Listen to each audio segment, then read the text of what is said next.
And now let's take up the story from survivors of the Titanic themselves. First of all, an American passenger, Miss Edith Russell, traveling first class. Where were you just before it happened, Miss Russell? In the library. So I gave him a few letters to post in the morning, told him I'd pay for the stamps, picked up a book and walked forward to my stateroom, which was on the same deck, A11. And as I got in my stateroom, I switched on the electric light, and I noticed a slight jar.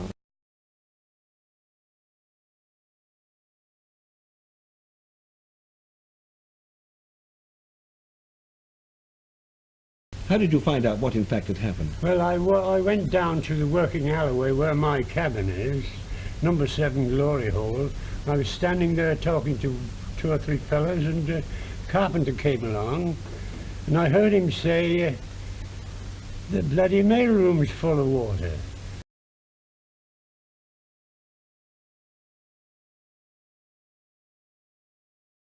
The steward had just called out, 11:30, lights out.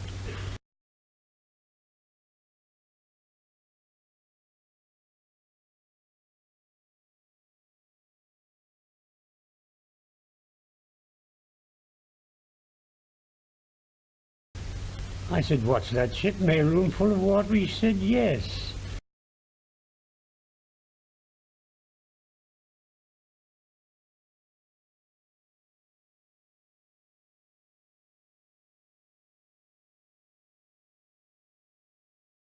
Followed immediately by a second one and a third one, which was quite strong enough to make me hold on to the bedpost. The boat came to a full stop.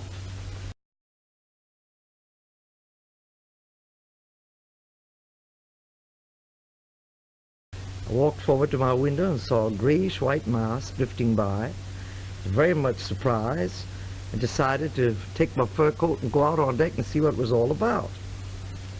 Well, when I got out on deck, I noticed the gentleman standing by the rail and several people and a large, again, this grayish mass. I said, what on earth is that? That? Oh, madam, that's a lifeboat.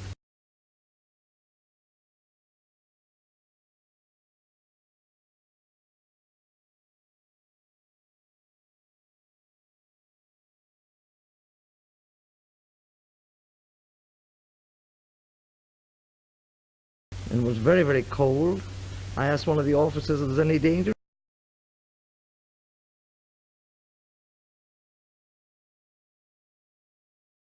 And it was very, very cold. I asked one of the officers if there was any danger.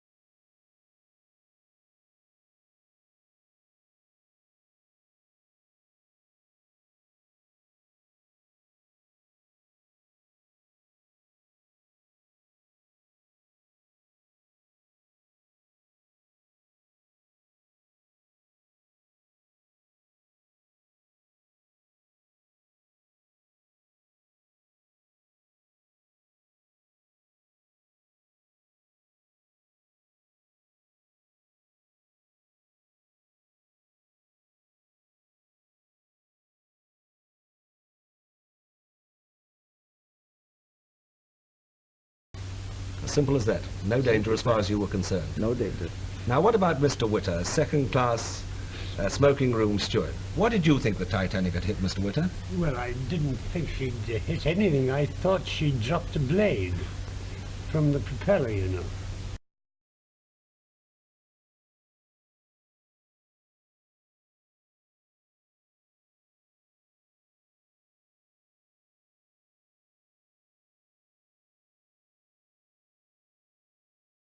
I said, well, what about those bulkhead doors forward?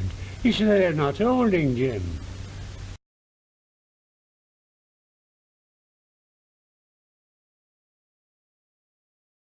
Of course, then I walked into my cabin, number 7 Glory Hole, and I opened my box. I called everybody. I said, come along, fellas, get up, she's going down.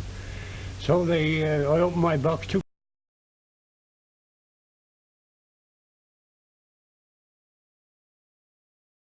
out some matches, some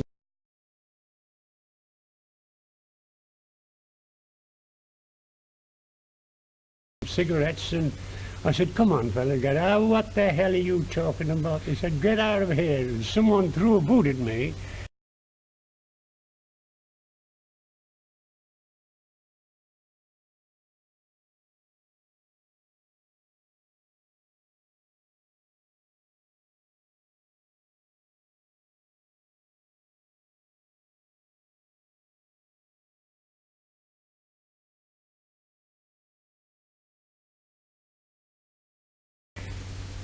I said, good night, gentlemen. Just as easy as that. As far as they're concerned, no danger either, not at that time. Well, now, Commander Lightoller, the second officer of the Titanic, died recently, but in 1936 he broadcast his story of that night. It left 6 compartments open to the sea.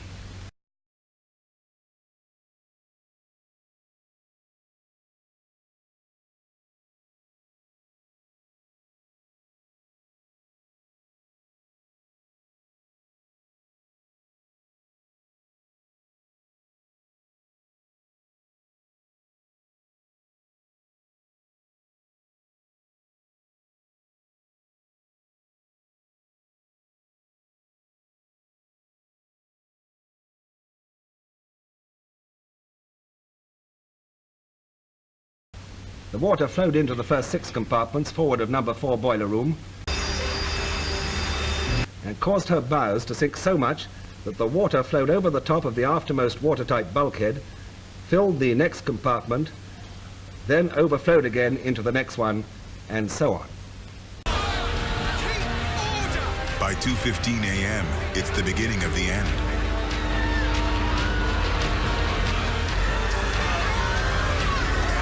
The bow pulls down, the stern rises, funnels collapse. Well, from that moment, as the captain very well realized, nothing could save the Titanic, and the order was given, lower the boats.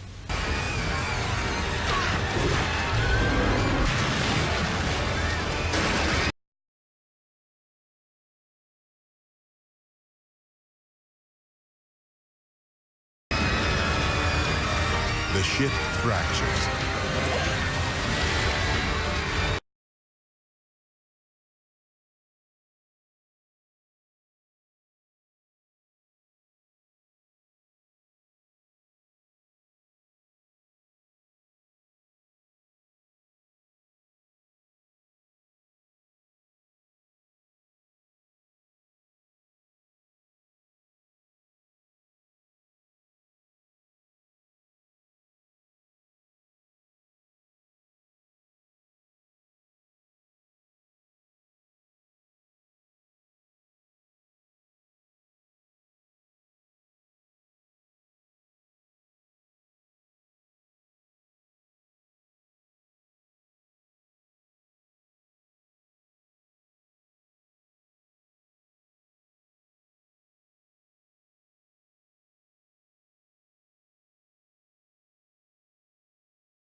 The entire bow hangs on the double bottom.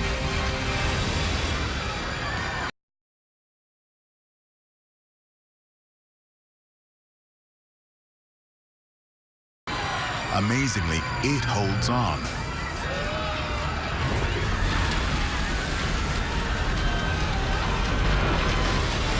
Finally, the double bottom lets go. The bow heads down. It sails as it falls, taking perhaps 5 minutes to reach the bottom.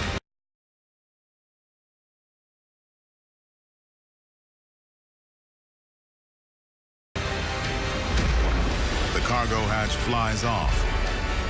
The structure creases and the back end collapses. The fate of the bow seems straightforward. The team believes it's what happened to the stern that reveals if Titanic had a fatal flaw.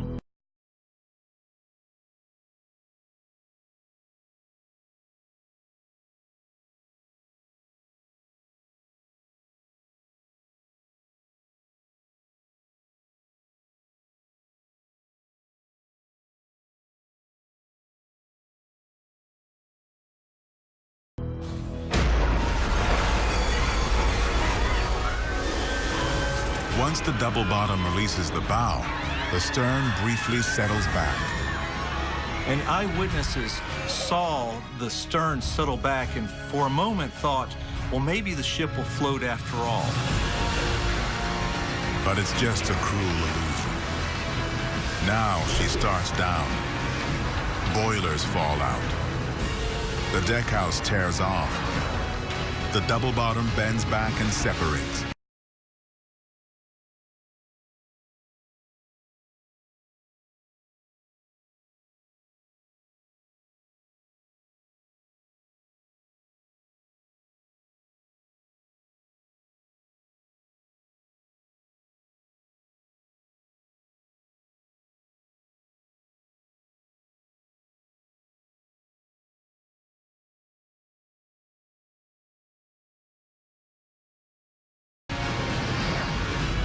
Now, deckhouse and double bottom sail off to the east.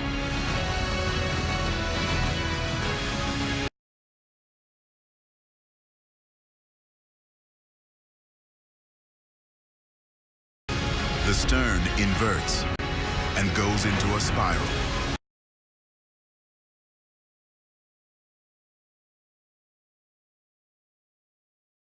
The tower debris and galley decks come off. Finally, it hits, blowing out the sides and top.